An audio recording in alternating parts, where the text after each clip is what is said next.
Hello, Angel Ariano Jr. here again, and welcome to another edition of According to the Scriptures. You know, I am often asked, Angel, which is the best systematic theology? And you know, to ask this question is to put the cart before the horse. And in this short video, I'm going to show you that this is the case. And I'm going to show you this by a very brief comparison of several systematic theologies. You know, there are pros and cons to using systematic theology. So there are right ways and wrong ways. And so, moreover, there is one major danger in the pursuit of the so-called best systematic theology. So in this short video, I'm going to help you to identify it in order to help you avoid it. So without any further ado, let's get right to it. So the first one on my short list of examples is the one written by Louis Berkhof in 1941. Then there was the one that preceded this one, the one written by Augustus Strong in 1886, and the one that focused solely on New Testament theology, which was written in 1963 by Ethelbert Stoff. And then last on my short list is the one that was written by J. Oliver Buswell in 1962. Now, my list is not intended to be exhaustive, but what is said here is true of all systematic theologies. And now you should get my point right after I tell you one thing about these systematics. And this is my point. The one written by Berkhof was written from a Reformed perspective. The one that was written by Strong was written from a Baptist perspective. And the list goes on. The one written by Stauffer was written from a Lutheran perspective. And the one written by Buswell was written from a Presbyterian perspective. And we know, if you know anything about theology, that all of these systematics have great disagreement in many areas. For example, those in the Reformed tradition, such as Berkhof, believed that the Bible teaches that infants are to be baptized. This was rightly rejected by Strong, who was a Baptist. And there are many, many, many other areas of disagreement amongst these systematics. And so this is why I say to ask this question, which is the best systematic theology, is to put the cart before the horse. They all claim to be giving you Bible, what the Bible teaches. Instead, what they are giving you is what their denomination has taught them. And so because of this, they all contain a particular theological slant. So by looking to systematic theologies first, one is fitting himself into a man-made theological system. In other words, they are unknowingly indoctrinating themselves. They're looking to the systematic first and then consulting the Bible, which amounts to using the Bible as a proof text. As Bible students, we should be using the Bible to determine the truth, not systematic theologies.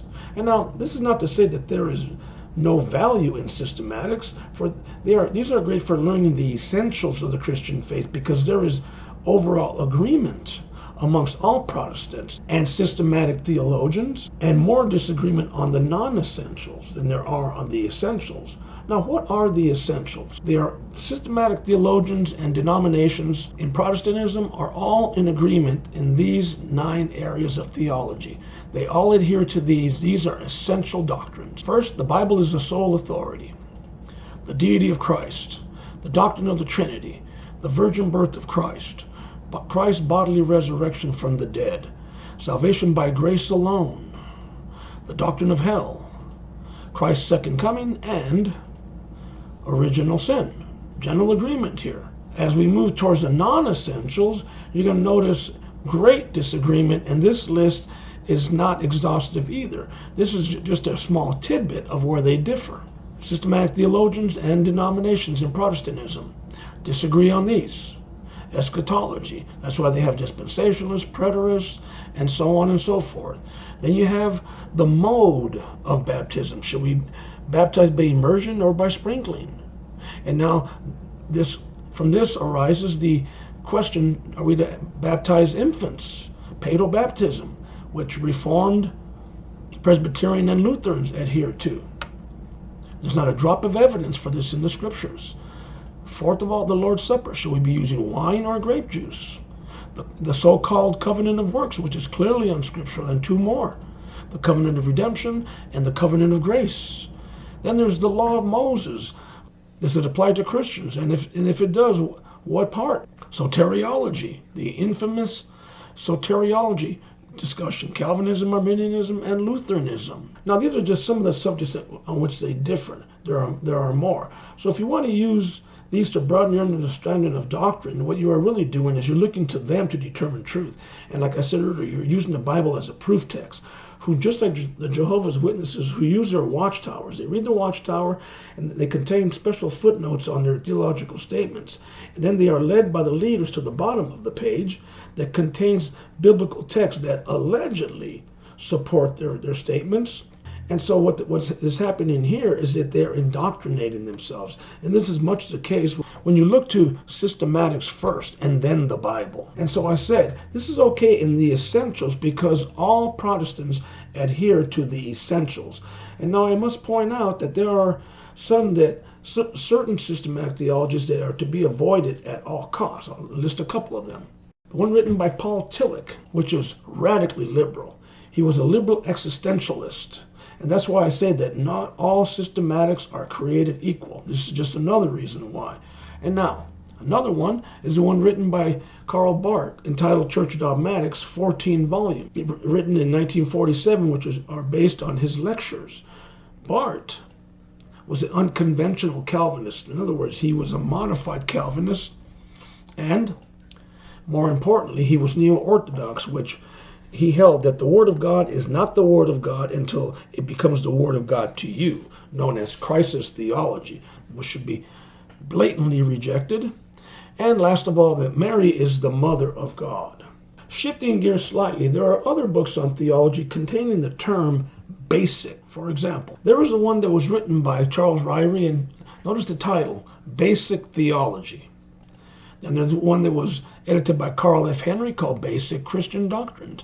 And the last on my list is the one by Walter Martin, Essential Christianity. Look at the bottom, it reads, A Handbook of Basic Christian Doctrines. No such thing, and I'll tell you why. And they're also, like the systematics, they're claiming to teach Bible. Like the systematics, Ryrie was writing from the Arminian perspective, and he was a dispensationalist. The one edited by Henry contained a strong Reformed strain and was Calvinistic. And then the one by Martin was clearly Arminian. And so that's why I say all of these books, systematic theologies and those that contain the term basic, they all contain a particular theological slant.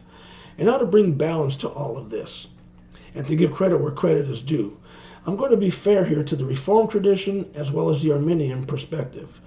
And although I am anything but Reformed, this does not mean that I do not consult the writings of Reformed theologians in certain areas, nor those of Arminian theologians. First on my list is the one written by Stephen Charnock. It is superb on the nature and character of God, entitled The Existence and Attributes of God, in 2 volumes. He upholds God's sovereignty and gives God his proper place as the sovereign creator and upholder of all things. Unlike Arminianism, which is man-centered, since man controls his own destiny, in Calvinist theology, God is sovereign even over man's fallen, darkened will, which is not the case in Arminian theology. And now a word on some good systematic theologies by Arminian, Calvinist, and what I have termed Calminian theologians. First on the list is the one written by Millard Erickson. He was a Baptist, and though he was an Arminian, but however, despite his man-centered Arminian view on salvation, his work is very good, and here's why. He was otherwise a very, very fine theologian. He was a lucid writer who writes with clarity, and he was fair in displaying opposing or alternate views, which is not the case on many systematics. So now this brings us to another one, entitled Abstract of Systematic Theology, written by James P. Boyce, authored in 1886. Boyce was a Southern Baptist, so it means he was not Reformed, but he was a Calvinist. Another one is the one that was written by Henry Thiessen, Lectures in Systematic Theology, based on his lectures. Like Boyce, he was a Southern Baptist, but however, he was what I call a Calminian. He had fragments of Calvinist theology as well as fragments of Arminian theology. And now to answer the question, which is the best systematic theology? Answer, there is no best. If you're seeking to learn what the Bible teaches on various subjects, as I said repeatedly, they all come from a particular theological or denominational point of view. So in bringing this video to its foregone conclusion, I want to recap what we have learned. Number one, the question, which is the best systematic theology, is tantamount to putting the cart before the horse. Like I have said repeatedly, they all contain a particular theological slant. Number two, we should begin by studying the Bible, but not through the lens of a systematic theology. The danger is very subtle here. By beginning with systematic theologies, you will fit yourself into a certain theological or denominational system. In other words, you will indoctrinate yourself because you began with a systematic theology rather than the Word of God.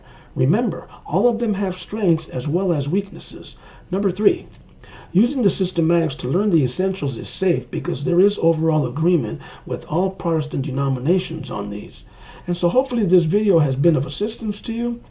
And until next time, this is Angel Ariano reminding you to always do all things according to the Scriptures.